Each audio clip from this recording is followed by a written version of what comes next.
Ce week-end, j'étais à un événement organisé par des entrepreneurs du web et je suis toujours très surpris quand je vais à ce genre d'événement parce que il y a plein de gens qui me connaissent, qui connaissent mon travail, qui viennent me voir, qui me posent des questions et à chaque fois je me dis mais je comprends pas. Je suis pas celui qui fait le plus d'argent, je suis pas celui qui fait le plus de vues et je suis pas celui qui a le plus gros réseau. Alors, comment ça se fait? Et en fait, je demande aux gens et c'est toujours la même chose. Les gens me disent « J'ai suivi tes vidéos à telle époque, ça m'a énormément aidé. » Ou alors « Je suis tes vidéos depuis tant et ça rythme mon quotidien. » Ou alors « Je suis tombé un jour sur telle vidéo qui m'a fait comprendre un truc et qui m'a permis d'avancer dans mon business. » C'est toujours la même chose. On en revient toujours à mes vidéos YouTube. Et pourtant, YouTube pour moi, c'est quoi? C'est 3 heures de travail par semaine. C'est pas du tout le cœur de mon activité. Le cœur de mon activité, c'est de créer des formations, c'est de créer du contenu sur plein d'autres plateformes, c'est d'envoyer des emails. Et pourtant, je suis connu pour mes 1100 vidéos que j'ai postées sur ma chaîne YouTube depuis 2015. Et le message que je voudrais te faire passer aujourd'hui, c'est ne fais pas l'erreur de ne pas utiliser YouTube.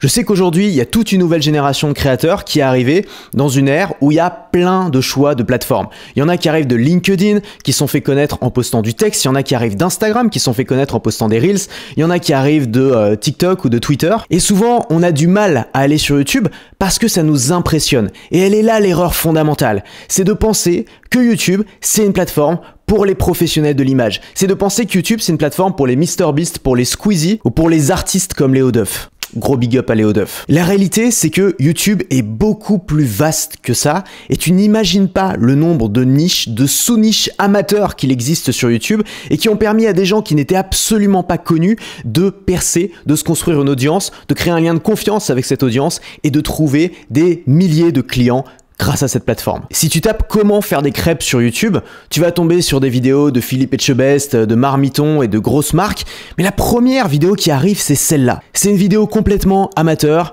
probablement tournée avec un téléphone, ça tremble un peu, c'est pas du tout professionnel. Cette vidéo, elle a été postée il y a 4 ans et c'est la première vidéo qui sort, plus de 9 millions de vues et probablement des centaines de milliers de nouvelles vues tous les mois. Imagine que cette vidéo, ce soit toi qui l'aies publiée. Imagine si dedans t'as fait un bon appel à l'action vers un formulaire de capture. Imagine le nombre d'emails que tu aurais pu gagner grâce à cette vidéo. Peut-être plus de 100 000 ou plus de 200 000. Si tu avais un produit à vendre lié à cette thématique, peut-être que tu aurais généré plusieurs centaines de milliers, voire des millions d'euros grâce à une seule vidéo. Alors moi, tout ce que je te souhaite, c'est de faire une vidéo qui fait 9 millions de vues. Personnellement, j'ai jamais réussi. Quasiment aucune de mes vidéos n'est devenue virale et la plupart de mes vidéos ne dépassent même pas les 10 000 vues sur YouTube. Et pourtant, YouTube aujourd'hui, c'est ma première source de clients devant tout le reste. Plus de 30% de mes revenus tous les mois viennent de YouTube, alors que je rappelle, j'y passe moins de 3 heures par semaine. En fait, la grosse différence entre YouTube et les plateformes comme LinkedIn par exemple ou Instagram, c'est que LinkedIn ou Instagram, ce sont des plateformes de flux. Ça veut dire que tu postes dans le flux. Parfois ça marche, parfois ça marche pas. Ce qui est sûr, c'est qu'au bout d'une semaine, ton post, il n'existe plus. Il est tombé dans les oubliettes de l'algorithme et plus personne ne le verra jamais. YouTube, c'est aussi une plateforme de flux, mais pas seulement. YouTube est aussi une bibliothèque. C'est aussi un moteur de recherche. Et donc quand on publie dans une plateforme de bibliothèque, une vidéo qu'on lance peut ne pas marcher au début, mais petit à petit monter, se référencer dans l'algorithme, se référencer sur des mots-clés que les gens recherchent et t'apporter du trafic qualifié pendant des années. D'ailleurs, la plupart de mes vidéos tutoriels bident à leur lancement et tu le vois sur cette courbe, finissent par monter à toute vitesse. Donc si aujourd'hui tu es fatigué de poster sans arrêt dans des plateformes de flux, d'être toujours en train de courir dans une roue de hamster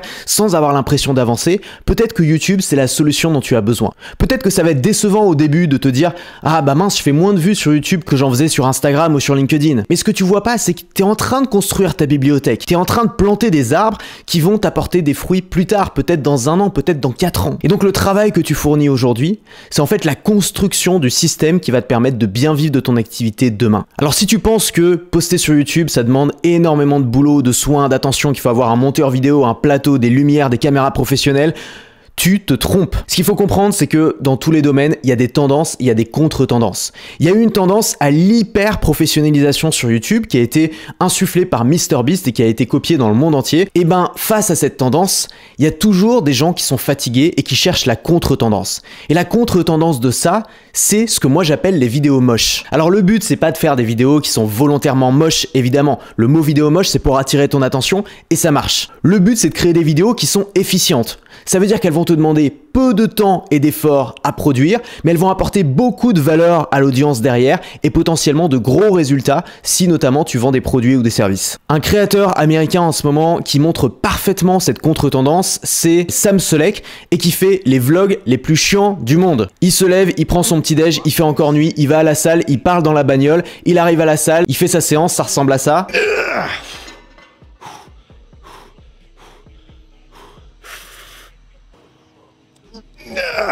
Ça dure 40 minutes, il y en a un tous les jours et ça fait plus de 100 000 vues par jour. Alors évidemment c'est un exemple extrême et je te dis pas que tu vas faire 100 000 vues par jour, mais ça montre qu'il y a de la place pour des formats qui sont totalement différents. Et nous ce qui nous intéresse, parce que nous on n'est pas des youtubeurs, on peut pas se permettre de passer un mois sur une vidéo et ne faire que ça. On a un business à faire tourner. Donc ce que ça nous montre, c'est qu'il existe une manière de créer des vidéos YouTube qui est adaptée pour nous. C'est-à-dire qu'il va pas nous demander d'être des professionnels de l'image, qui va pas nous demander d'être des artistes, qui va pas nous demander d'y passer des heures et des heures. Et qui pourtant fonctionne, répond à un besoin, répond à une demande. Ce sont des vidéos qui peuvent très bien se référencer et t'apporter des dizaines voire des centaines de milliers de vues. Alors je suis en train de travailler sur la formation qui va rassembler tous les exemples et tous les modèles qui existent aujourd'hui pour créer des vidéos moches qui cartonne sur YouTube. Si tu veux te lancer aujourd'hui ou si tu veux relancer ta chaîne avec du bon contenu qui va intéresser les gens et qui va pas te demander beaucoup d'efforts, c'est la formation qu'il te faut. Je viens de la terminer, je suis super excité. J'ai fait intervenir en plus un ami à moi qui est excellent. J'ai tellement hâte de la mettre entre tes mains, mais il me reste encore quelques détails à finir, donc ce sera pas en ligne avant jeudi. Il y aura une grosse promo lors du lancement de cette formation, donc si tu veux pas la rater, clique sur le lien juste en dessous, inscris ton mail et comme ça tu feras partie des premières personnes à être prévenues quand ça va sortir. Ça va durer seulement quelques jours. Énormément de gens m'ont parlé de cette formation, l'attendent avec impatience et je pense que ça va les décomplexer de la création sur YouTube et ça va les aider, comme moi, à se faire un nom dans leur domaine, à trouver des clients et à construire un business qui dure. Laisse ton mail en dessous si tu veux être tenu au courant et nous on se retrouve dans la prochaine.